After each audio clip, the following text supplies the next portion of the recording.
Right now at 11, a murder mystery at a boutique hotel in the district. Could new surveillance images help police crack the case? We'll have a live report. And will tonight be the night that someone strikes it rich? We'll have the winning numbers for the $500 million Powerball jackpot. Then, turning 50 Shades of Gray into 50 Shades of Green. We'll show you how area businesses are trying to cash in on the much-anticipated movie release. Your news at 11 starts right now. This is Fox 5 Local News at 11. And thanks for keeping with us tonight, everybody. I'm Sean Yancey. And I'm Will Thomas. We start off the 11 with the latest in a D.C. hotel murder in Thomas Circle. Tonight, investigators want you to take a good look at this video. It's a person of interest seen inside the hotel the day David Messerschmidt was killed. The D.C. attorney was killed in a fourth-floor room at the Donovan Hotel. Fox 5's Marina Morocco is live with what we know at 11. Marina? Yeah, and Will, we want our viewers to look very closely at this video, but even more so at the still photographs we're about to show you. And that's because D.C. police is being very careful in not elaborating on any of the physical or gender-specific characteristics. They say whoever recognizes this person will know exactly who they are. This is the surveillance video D.C. police wants you to see. Investigators calling this person a person of interest in connection with the stabbing death of 30-year-old D.C. lawyer David Messerschmidt, found dead inside a room at posh hotel The Donovan. We are deeply saddened and shocked by the loss of David, our beloved husband, son, and brother. Police say Capitol Hill resident Messerschmidt was reported missing by his family a day before his body was discovered late Tuesday morning in a fourth-floor hotel room. This video from Monday night shows this person entering the Donovan just before 8 o'clock. The person paces back and forth, calls for the elevator, waits, gets antsy, and then decides to take the stairs up.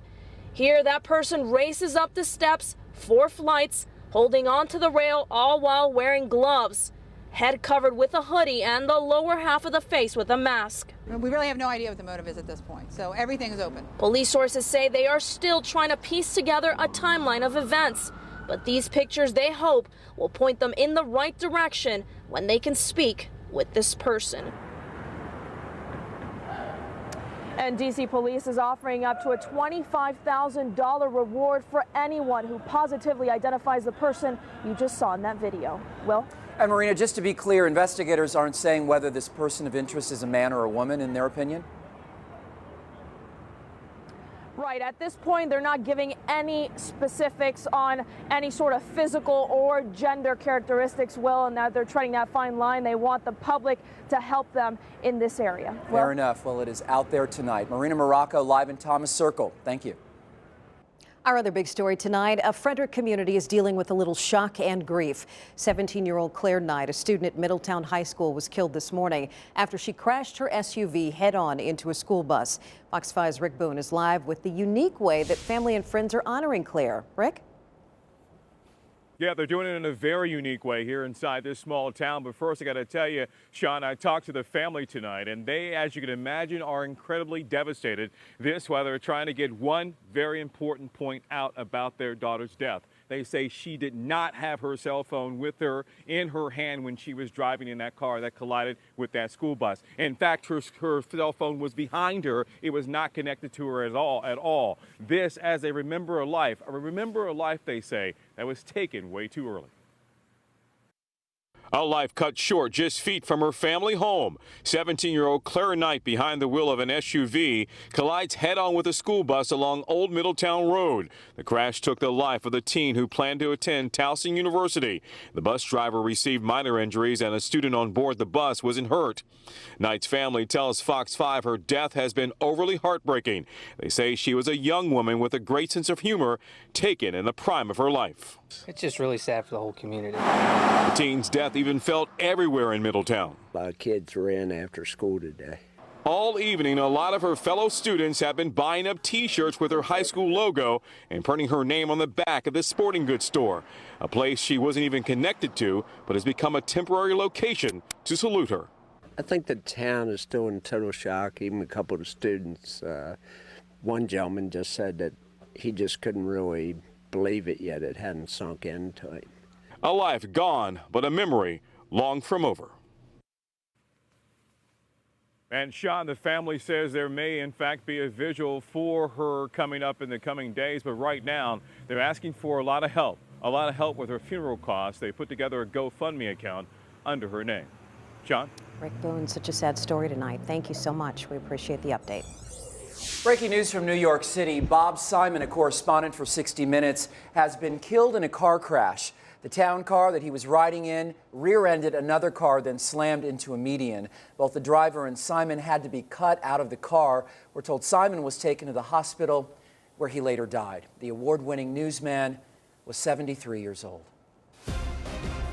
All right, let's take it outside. Get ready to bundle up because some really cold temperatures are returning to the district. Let's get right to Sue Palka now with the very latest. Hey, Sue. Hi there, Sean. Want to make sure everyone knows that those really cold temperatures will not arrive in time for your Thursday morning commute. They'll be here for the Thursday evening commute and, more importantly, into Friday and the weekend as well. As we kind of transition out of the very comfortable temperatures we had today and still have tonight, quite frankly, into a much colder reality check that'll feel like the deepest part of winter and in fact will reflect some of the coldest temperatures we've seen all winter. So we're 36 right now in the district, 34 for Frederick and Gaithersburg. Hey, that's not bad at all, and today's high of 47 was very pleasant. So what are you looking at when you start your commute tomorrow morning? There'll be some clouds around, but it should be dry. We'll probably be right around 33 degrees in the district, a little cooler in the suburbs, upper 20s to near 30 degrees. By 7 a.m., some clouds, 33 degrees. Sun comes up at 7:03, and by 9 a.m., 35, sun and clouds. Now, we will still get up to about 40, maybe 42 degrees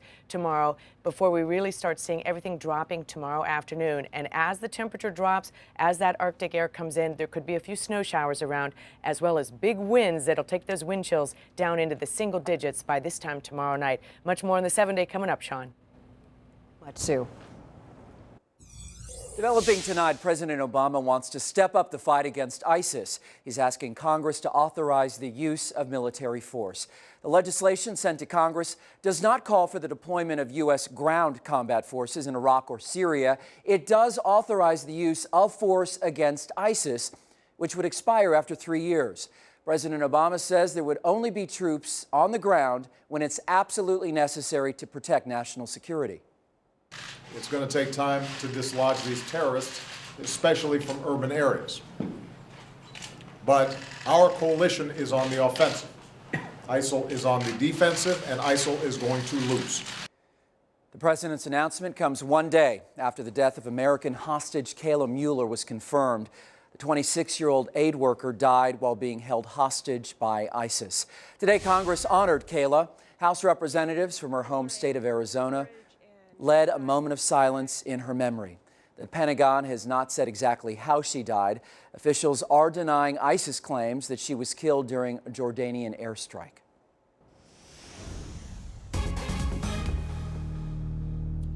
We have new information now in last month's deadly Metro incident. Federal investigators say Metro did a poor job of using ventilation fans to push that smoke out of the subway tunnel. Carol Glover died. Dozens of others were treated for smoke inhalation after an electrical malfunction caused smoke to fill the train at the L'Enfant Plaza station.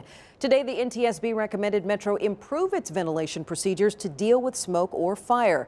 If working properly, the ventilation fans are supposed to push smoke out of the tunnels and pump in fresh air. Also in the wake of that Metro incident, D.C. Mayor Muriel Bowser ordered the city fire department to stop using encrypted radios. The radios the department were using did not work properly when firefighters tried to reach trapped passengers. The department's radios were encrypted after the Navy Yard shooting back in 2013 because the transmissions could be heard by the public. Fox 5 is in the district where a police captain has lost his whistleblower lawsuit. Captain Hilton Burton claimed he was demoted by Chief Kathy Lanier as retaliation for testifying before the city council back in 2011. That's when Captain Burton said the chief was lying to the public about the way police escorts were handled by the department. A civil jury ruled Burton's testimony wasn't protected by whistleblower laws. The controversy arose after D.C. police provided a police escort to actor Charlie Sheen. Chief Lanier said Burton was demoted because of his job performance.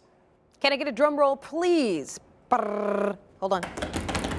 Thank you, Will. This next story could change your life forever. That is if you bought a ticket for tonight's Powerball drawing a winning ticket, that is. The winning numbers are 11, 13, 25, 39, 54, and the Powerball is 19. Ticket sales, by the way, pushed that jackpot past the $500 million mark, making it the 5th largest jackpot ever. Okay, 54, 19. 39, right? Okay, 11. 30, Yeah, I think the Powerball You know we're going is to check our 19. tickets, right? I'm going to check my Here you go, tickets Matt. as soon as I Thank get you. off. We all went in on them, so maybe we'll be on some tropical beach very soon together, huh? Fingers crossed. Pina colada. Yes. Well, I know a lot of you are talking about this one. It is one of the most anticipated movies to come out in quite some time. We're talking about 50 Shades of Grey. Right after the break, we're going to show you how some local businesses are trying to cash in. Drinks, even things made, well, only for your private life. Huh? What? Also coming up a bit later, what in the world was Kanye West thinking when he stormed the stage of the Grammys? Wait till you hear what he told Ryan Seacrest when we come back.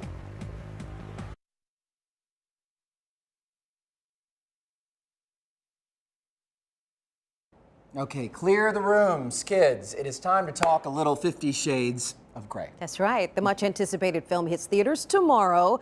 The book's, well, does it hit tomorrow or is it Friday? I think it's Friday. It's Friday, but I think there's some previews going on Thursday. tomorrow. That's right. The books have already spawned a multi-million-dollar business empire. In fact, some businesses are already cashing in. Did you hear about this? Lauren DeMarco joins us now with more on this one. Lauren?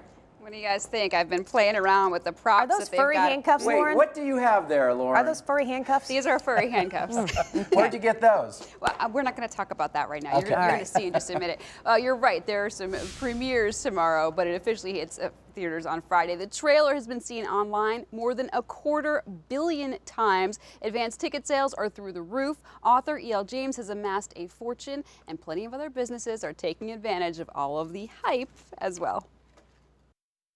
The most important thing, of course, is start with the tie. Most 50 Shades related products are currently 20% off at Night Dreams, a sex shop in Vienna, Virginia. And then you've got the handcuffs, you've got a kit. Owner Brenda Long believes the books have led to a learning experience for some. The average woman that has never tried light bondage is being introduced into it. She's finding that there's several items that she's curious about, that she never knew about. Sales first began to spike 2 years ago when the book came out, and now she's selling out of items. Now, since the trailer came out again, you know, in the movies and all the advertising, oh, it's just been through the roof.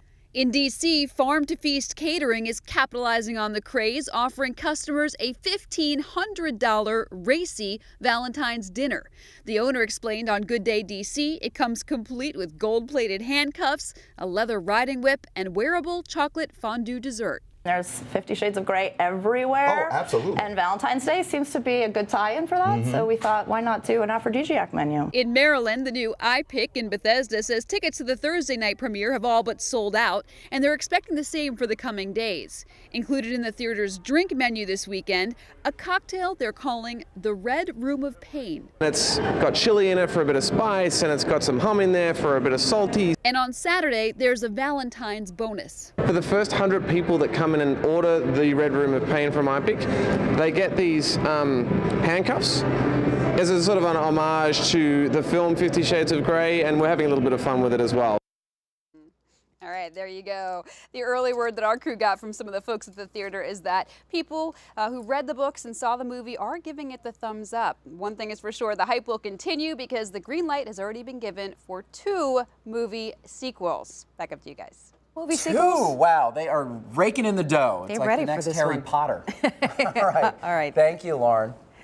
All right, let's send it right over to Sue Palka. Sue, somebody tweeted earlier we went from 50 Shades of Grey to your chilly forecast, which is like more like 5 shades of Five gray. below shades of Yeah, gray yeah, is what there I you think. go. I saw that one too. And speaking of sequels, we have 2 blasts of Arctic air that we're going to be tracking, Sean and Will, and Thursday is the first one. It's a big temperature drop that we're advertising, but it's not until the afternoon and evening when you'll really start to feel it. The first thing you notice is that wind picking up, and then the temperatures drop. Temperatures are very reasonable tonight, and that 47 was pretty terrific today as well, but we won't be doing that one for a while. Mostly clouds overnight. The cold air, as mentioned, holds off. 33 23, I think, is the low in the district. But the Arctic blast does begin to roll into town, and it will be 2 waves that we start to see.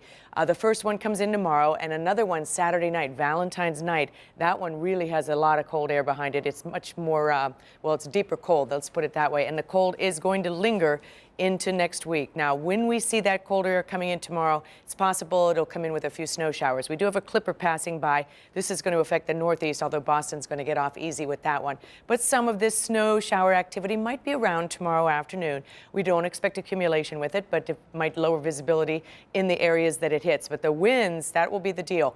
Breezy tomorrow morning, not so bad at the midday, but then you'll notice those winds picking up by the time we get to 6 o'clock with gusts to 30, 36 miles per hour. That brings those wind chills down into the teens. By the time we get to 11 o'clock, we've still got winds gusting up and over 30 miles an hour, and that means single-digit wind chills, if not below 0 wind chills tomorrow night. What about the weekend? Actually, Valentine's Day, not bad temperature-wise. We could get up to 40 degrees, but then it drops dramatically at night with another round of snow showers. And this 20 I have for Sunday, keep in mind, that's the temperature at Reagan National. It could be 14 or 15 degrees for the high temperature Sunday in the suburbs, and it'll be quite windy. It's likely we'll probably have a wind advisory on Sunday as well. So really serious cold coming in. Valentine's Day Arctic blast will be at night. Sunday, very, very, very cold as well. Monday, about 30, and we have a little bit of a messy mix to watch on Tuesday. About 36 degrees, maybe a few flurries around for Wednesday. But as you can see, don't have too many 40s in the forecast after we get past tomorrow. All right, Fox 5 News at 11. We'll be right back.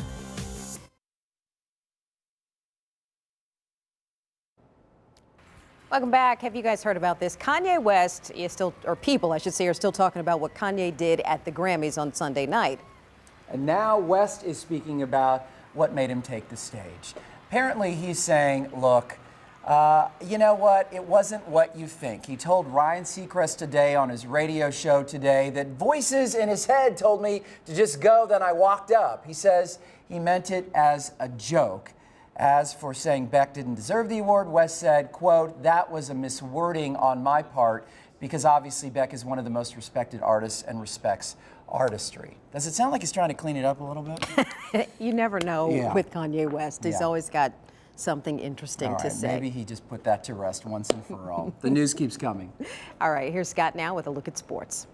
The voices in my head are telling me to bring you some good NBA news right now. Among the surprises in the NBA this year, well, the top 2 teams in the Eastern Conference, the Hawks #1, Toronto Raptors #2, and the Wizards know firsthand, winless in 5 games against those 2 teams this year. Tonight, a chance to change that in Toronto. The final game before the All-Star break. We'll take you out there, and Bradley Beal out a 3rd straight game. Turns out he has a mild stress reaction in his lower leg. His replacement, Otto Porter. And my goodness, Porter, the oop to John Wall's alley. Wiz up 10 in the 3rd, largest lead of the game for them. Now 2 minutes left, Wizards down 3. Wall changes. That nails his first 3 of the night. Ties it at 93 at a team high 21. Final seconds, here we go. Raptors go to DeMar DeRozan. Almost lose it. Off-balance shot and good with 13 ticks to go. Raptors by 2. Wizards last chance. Who do you go to? John Wall for the win. The 3 at the buzzer, no good. The Wizards fall tonight, 96-93. So next up for John Wall, Sunday's All-Star game. Well, the good news for the Terps, they were at the Xfinity Center tonight. They've lost 4 of the last 5 on the road, but still unbeaten in the Big Ten at home. Tonight, a chance to avenge one of those tough road losses earlier against Indiana, hosting the Hoosiers. Late first half, freshman Melo Trimble drives, and that's pretty nice. Switches hands, too. Terps up 1 at the half. Second half, Des Wells gets the pass in the wing, drives in, gets the lay-in to go. Maryland in front, 57-51. The crowd loving it. Wells loving it. Minutes to go. Tied at 61. Jake Layman working in the post. Nice little spin move. Banks it home. Terps by 2. Final seconds. Lead still 2. Yogi Ferrell with an open 3 and a chance to win. No good. Battles for the rebound. A chance to tie. And that, too. Back iron. No good. Maryland holds on by the skin of their teeth. 68-66. GW playing its 4th road game in 6 days, facing Duquesne tonight. Bad first half of the Colonials. They shot just 20% and allowed Micah Mason to break free right here for a big lay-in to beat the buzzer. GW down a dozen at the break. Second half, Keith and Savage trying to do something about it. Scored 8 straight GW points, 2 threes. Sandwiched between this little nifty spin move. He had 16. Deficit cut to 7. Still too much to Kane tonight. LG Gill goes baseline here. GW falls 78-62, now 3-7 on the road. Second-ranked Virginia visiting NC State. First half, Wolfpack with the big lob here. Abdul Malik Abu. And the foul. The Cavs down 21-19 at the half. Second half, tie game. Evan Nolte to Anthony Gill. Gill throws it down. Power move. Cavs up 2. Less than 2 to go. The lead 1, Mike Tobey. The give and go for the slam. And Virginia holds on 51-47 to improve to 22-1. Caps, 4-game West Coast swing, taking on the Sharks. First period, Brooks Orpik shot on goal, deflecting. Jay Regal Beagle gets it to go. Currently, Caps up 1-0. This game, of course, in progress. That'll do it tonight. TMZ heading your way next. Have a good night.